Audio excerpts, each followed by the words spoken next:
கடலூர் மாவட்டம் புவனகிரி அருகே இளம்பெண் மர்மமான முறையில் உயிரிழந்த சம்பவத்தில் 7 மாதங்களுக்கு பிறகு கணவரை போலீசார் கைது செய்தனர். ஆலம்பாடி மாமலைவாசன் என்பவரின் மனைவி அபிநயா கடந்த ஆகஸ்ட் மாதம் இரத்த வாந்தி எடுத்த நிலையில் உயிரிழந்தார். அதனைத் தொடர்ந்து அபிநயா அடித்து கொலை செய்யப்பட்டிருப்பதாக உடற்கூறாய்வில் தெரிய வந்ததை அடுத்து போலீசார் அதனை கொலை வழக்காக பதிவு செய்தனர்.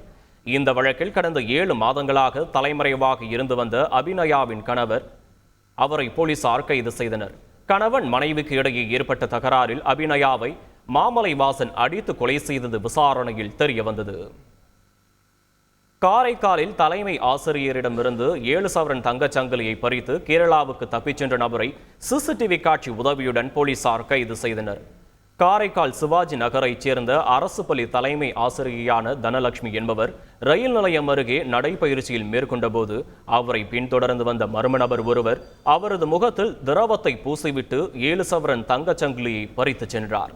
இது தொடர்பான புகாரின் பேரில் சிசிடிவி உதவியுடன் போலீசார் தீவிர விசாரணை நடத்திய போது வழிப்பறியில் ஈடுபட்ட நபர் கேரளா தப்பிச் சென்றது தெரிய வந்தது. அதன் அடிப்படையில் கேரளாவின் ஆழப்புழா மாவட்டத்தில் தங்கியிருந்த மனோஜ் என்பவரை போலீசார் கைது செய்து நகையை மீட்டனர். செய்திகளை உடனுக்குடன் தெரிந்து கொள்ள உடனே சப்ஸ்கிரைப் பண்ணுங்க.